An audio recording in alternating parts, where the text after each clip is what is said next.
What would you do? In 1942, the War Relocation Authority told 14,000 Japanese Americans that they had to pack only what they could carry in a bag, just like Kiyoshi Higuchi's, just like this. 14,000 Japanese Americans were forcibly removed from the comfort of their West Coast communities to a windswept remote patch of Wyoming that was called the Heart Mountain Relocation Center in the shadow of Yellowstone National Park.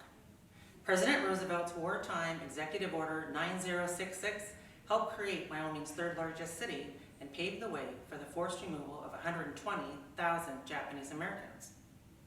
Our NEH Landmarks of American History and Culture workshop, Heart Mountain Wyoming and the Japanese American Incarceration, will help you use the power of place to explore one of America's greatest wartime tragedies.